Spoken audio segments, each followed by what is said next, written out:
Hey guys, you've joined us on Moneycontrol. I'm Manisha Gupta, and there are majorly two headlines which are being talked about. One, of course, is the weather irregularities in India, where we did see Feb as the hottest month in a year which has been in 122 years. And the other is clearly about the US Fed meeting and the expectation of announcement from there. So, but we'll talk about weather right now because that really has been playing a havoc.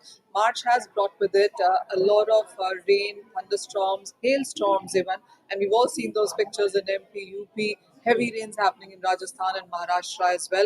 So much so that there has been disruptions in daily life. We also have seen reports of hectares and acres of crop damages happening. There have been loss of life as well. So this is a tricky position that we're in right now. We were talking to IMD earlier, and they said that it all stops today for the next 3 days at least, and from 23rd night there's yet another spell coming in, which would be impacting various crops, especially in northern and the central part of India. There, well, if you look at the kind of spell that we've seen in the month of March, IMD also says that it has happened once in 20 to 30 years that we are seeing this kind of a weather happen in month of March. Well, we already have seen inflation play havoc in the international markets. For the Indian markets as well, we've just started to come down in sense of prices of fruits and vegetables and various grains, etc. But if this is what we're looking at, especially when the crop is standing in the fields ready to be harvested, or the harvested crop is in fields, is in mandis, in an open space, there are a report of lot of damages coming in from Madhya Pradesh, Maharashtra, Rajasthan, Uttar Pradesh, Haryana even. So when you look at Madhya Pradesh itself, there are reports of crop damage in nearly 20 districts here. Apart from wheat, there is various other vegetables and crops that have been affected here, and 5,000 farmers just in Madhya Pradesh have been affected, with nearly 40,000 acres of damage coming in there. In Punjab as well, the worst hit are Mohali, Ludhiana, Moga, and Bhatinda, etc. Here as well, there is damage to the ready to harvest wheat crop and various fruits and vegetables. Come to Rajasthan, and wheat and mustard are the major crops which are standing in the field, and there are reports of damage here.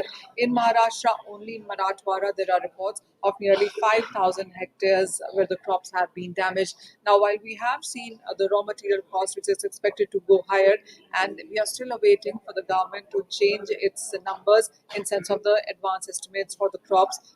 The Rabi is just about to start to come into the markets. While there have been expectations that we could be looking at a good wheat crop, record high mustard, and near record high pulses crop, especially chana there, these numbers perhaps could get adjusted to, because the yields one will suffer, the overall crop number also could be suffering. What you need to watch out in this kind of a scenario is whether on whatever weather that we go look at going forward, the irrigation companies is something that you will be looking at. IMD also says that they will talk about El Nino and overall monsoon by mid-April. So it is going to be about the air conditioning companies that you will look at, the FMCG companies, the raw material companies, the wheat, etc., rice companies is something that the street will keep an eye on from here on as we get more assayed numbers. The what we see in sense of actual crop numbers in what will start impacting all of this.